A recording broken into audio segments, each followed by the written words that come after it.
so much, and please be seated. I'm going to share with you now a scripture passage from the book of 1 Samuel. 1 and 2 Samuel, just if you just want to read a good story, it's got everything in it. It's just a great story to read. But I share this one with you from chapter 1, verses 40 through 20. Whenever the day came for Elkanah to sacrifice, he would give portions of meat to his wife Peninnah and to all her sons and daughters. But to Hannah he gave a double portion because he loved her, and the Lord had closed her womb. Because the Lord had closed Hannah's womb, her rival kept provoking her in order to irritate her. This went on year after year after year after year after year. Whenever Hannah went up to the house of the Lord, her rival provoked her still until she wept and she would not eat. Her husband Elkanah would say to her, "Hannah, why are you weeping? Why don't you eat? Why are you so downhearted? Don't I mean more to you than 10 sons?" Ladies, you already know, and men, we're guilty, so we'll move on. Once when they had finished eating and drinking in Shiloh, Hannah stood up. Now Eli, the priest, was sitting on his chair by the doorpost of the Lord's house. In her deep anguish, Hannah prayed to the Lord, weeping bitterly. And she made a vow, saying, "Lord Almighty, if you will only look on your servant's misery and remember me, and not forget your servant, but give her a son, then I will give him to the Lord for all the days of his life, and no razor will ever be used on his head." As she wept on, praying to the Lord, Eli observed her mouth. Hannah was praying in her heart, and her lips were moving, but her voice was not heard. Eli thought she was drunk and said to her, "How long are you going to stay drunk? Put away your wine."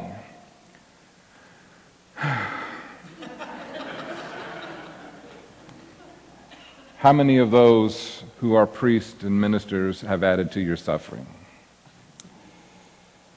"Not so, my lord," Hannah replied. "I am a woman who is deeply troubled. I have not been drinking wine or beer. I was pouring out my soul to the Lord. Do not take your servant for a wicked woman. I have been praying here out of my great anguish and grief." Eli answered, "Go in peace, and may God of Israel grant you what you have asked of him." She said, "May your servant find favor in your eyes." Then she went her way and ate something, and her face was no longer downcast. Early the next morning they arose and worshiped before the Lord, and then went back to their home in Ramah. Elkanah made love to his wife Hannah, and the Lord remembered her. So in the course of time, Hannah became pregnant and gave birth to a son. His name was Samuel, saying, "Because I asked the Lord for him."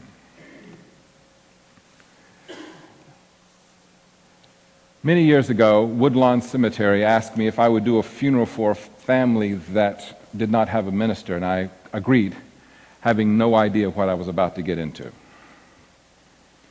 The one who had died was a 6-month-old girl named Elizabeth. And as I stood before the congregation, on this side was Elizabeth's father and his family and his friends. On this side was Elizabeth's mother, her family, and her friends. Now, Elizabeth's parents were separated, and it was not a gentle, easy separation. Mom and Dad were already very angry with each other. One day, Dad came to pick up Elizabeth to spend his time with her. And the last thing that Elizabeth's mother said to her dad was, "Do not take a nap with her, because if you fall asleep, she could suffocate without you knowing it." So guess what Elizabeth's dad did? He took a nap with her, and she suffocated. And as I stood there looking at him, just grief and shame and guilt, and his family. And I looked at her mom, and she was just wrecked with grief and anger. And the tension and the anger and the grief and the remorse and the shame was just filled the room. And I remember thinking to myself as I started the service, there's probably not a thing I'm going to say that's going to help this situation.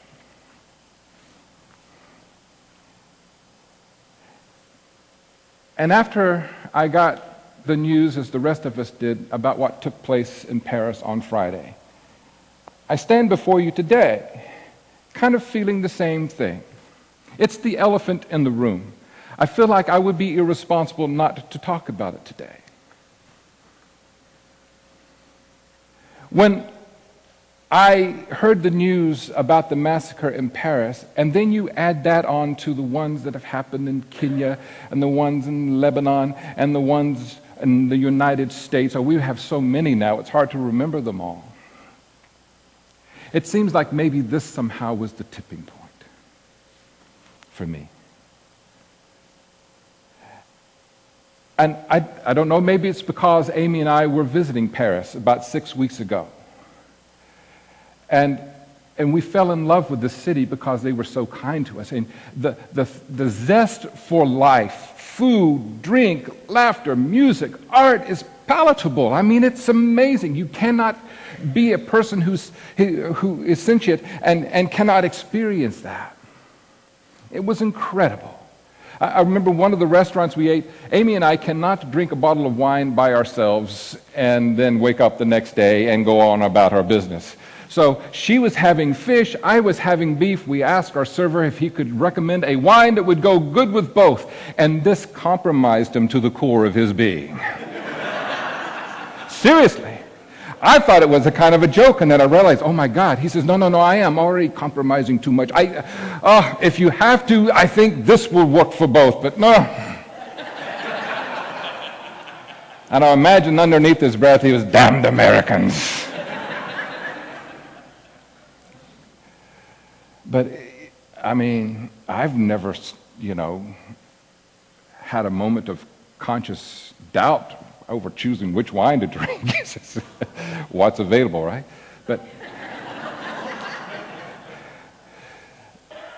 But maybe it's because we fell in love with this city, and this city welcomed us so beautifully, that this was the tipping point for me. Todd LaFlame posted a letter, I suppose, from a United Methodist minister. And as I read his words, I wept, because he was able to write what I was feeling. And basically just saying that after all of the mass murders that we've experienced over the last few years, I don't have any words left. Simple platitudes don't seem to work anymore. I can't somehow spin something to make all this make sense and to make us all feel. I don't have any words anymore. And that's kind of how I feel too. But here I am, standing up in front of you. Now what do I do for the next 10 minutes? Where do I go from here? The scripture passage today I selected weeks ago, and I started writing the sermon long before Friday.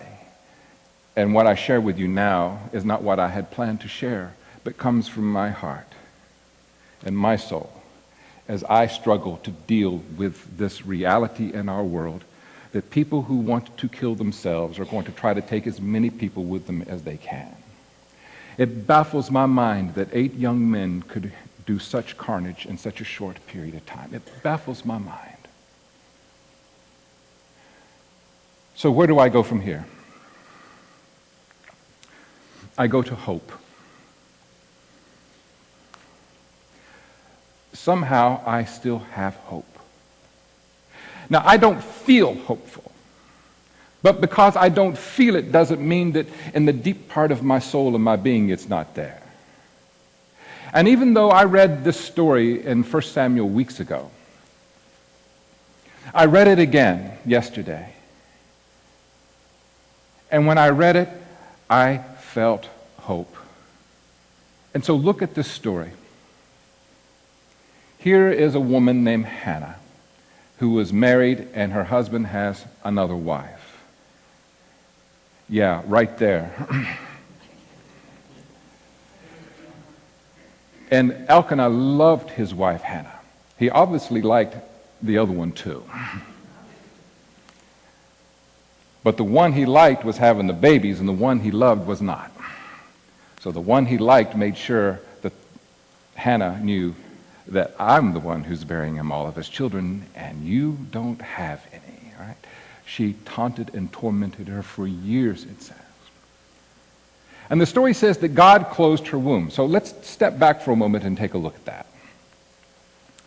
In early Hebrew theology, everything that happened, God did it. That's what was believed. That was the belief system.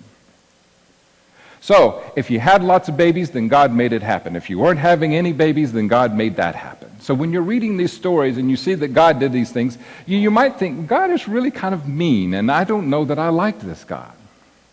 But that was the way people understood life. If you had a bumper crop, God did it. If you had a famine, God made it happen. If you won a battle, God won it for you. If you lost a battle, then God caused it to happen. God did everything. God was not some kind of spiritual being off in the heavens somewhere, but for the early Hebrews, God was right there getting God's hands dirty in all the affairs of human beings. That's what the belief system was.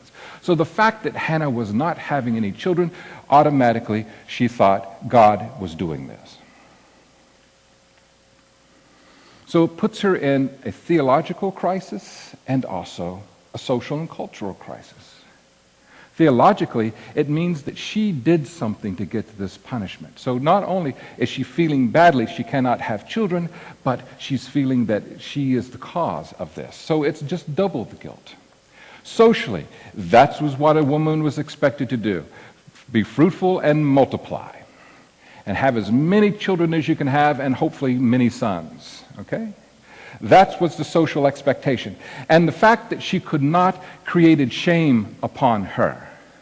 Everybody that she lived with looked at her as someone who obviously had made God angry, and God closed her womb. So it's just a horrible place to be in this world. And if you have ever grown up in judgmental religious traditions, you know what I'm talking about, right? So they go to Shiloh for the annual feast. And while there, she's depressed and she starts to fast.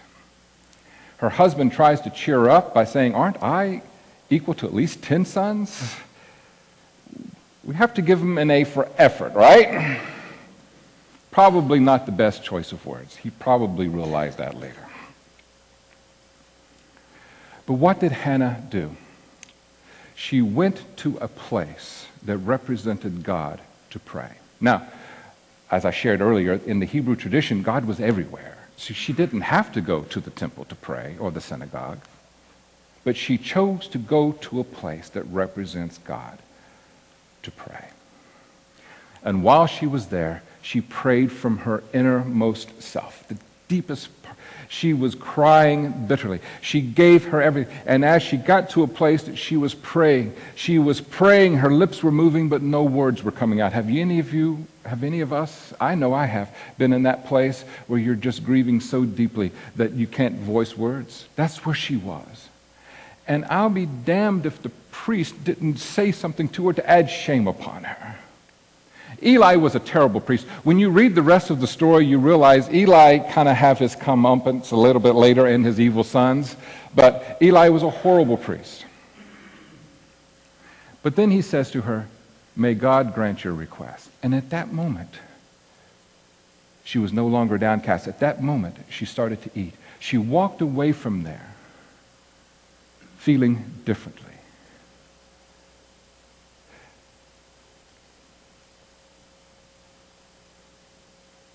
It's interesting that when I look back upon my life, and I know the stories of your lives, that oftentimes a real and significant change does not happen until you've hit your what? Your bottom. You've been at the lowest, most desperate place.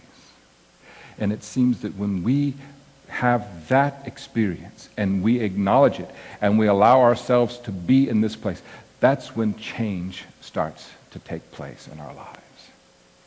And I see that in this story. So where do I find hope?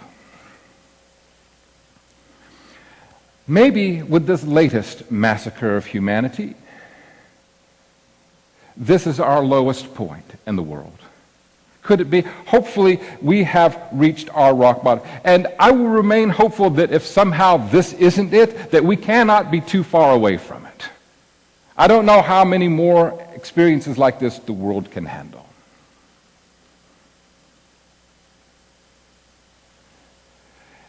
What I'm also hopeful about as I see humanity rallying around together from all over the world, uniting, saying, you will not succeed. You will not tear us down. We will unite against you. The man who created AA, Bill Wilson, I believe it is, said that two people who are struggling, two broken people, can help cure each other much more powerfully than one whole person and a broken person. He said, because in my brokenness, as I help you, you give me the tools I need to cope with my life. So it's people helping people that is much more powerful than just an individual who is whole trying to help masses of people. That's my hope, is that people are helping people. Here's the second thing that brings me hope today. Hannah went to a place where God was represented. And that's where I am, right here and now. I see God in our stained glass windows. God's represented in the cross. God's represented in this beautiful building. But that's not the representation that's inspiring me and giving me hope today. Guess where I'm seeing God represented? Yeah, there you go. In you. In you. I know you two have to be tired of this, right? Are you tired of this? Are you tired of the gun violence, just the massacres, are you tired?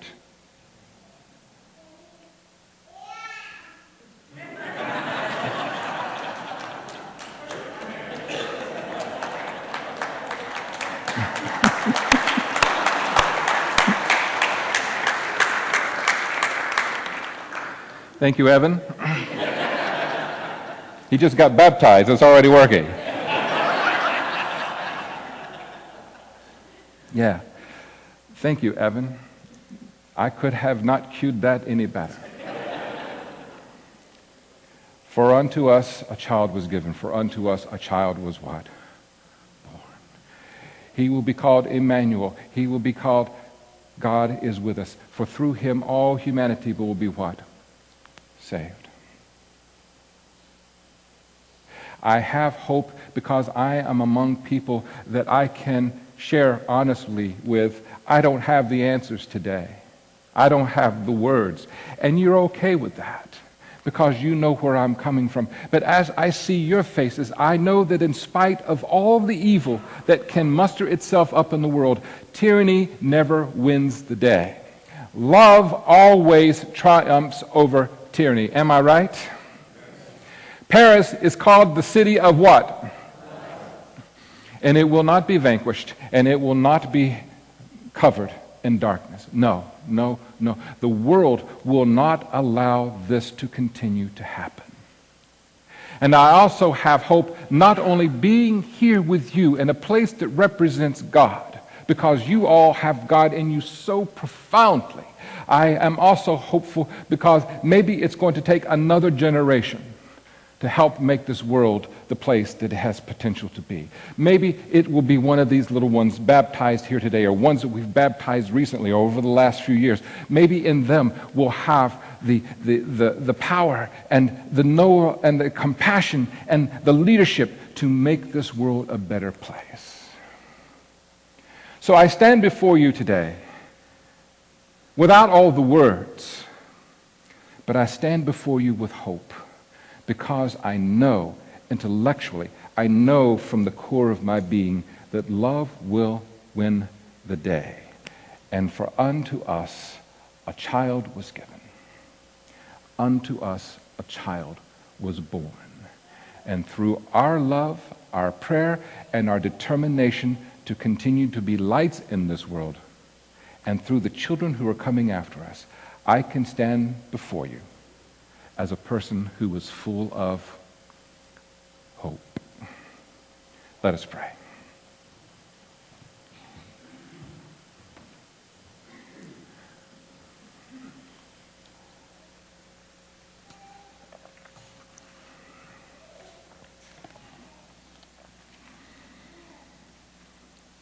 From the mouths of babes, it brings us back to what is real and what is true. For born in each and every one of us is this incredible spirit of love and compassion and grace. For in this place, among these people, those virtues are embodied every day, and not only here but around the world. May we, wherever we are in our lives today, God, in our brokenness, realize that from the brokenness is where we find our healing and create the change. And maybe we as a nation, and maybe we as a world of people who remain hopeful and full of life and light, maybe we're tired enough of this now that we can create the change and become the people this world needs. Thank you for the ones baptized here today. And may we, each and every one of us, remember our baptism,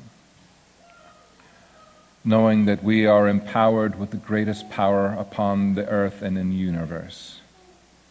And that is the light of love. So in spite of the evil, may we choose to love. In spite of those who want to destroy and tear down, may we choose to build up, to create, and be the peace that this world so desperately needs. And may we all now join together with Evan as we sing together, Faith. We have come this far by faith.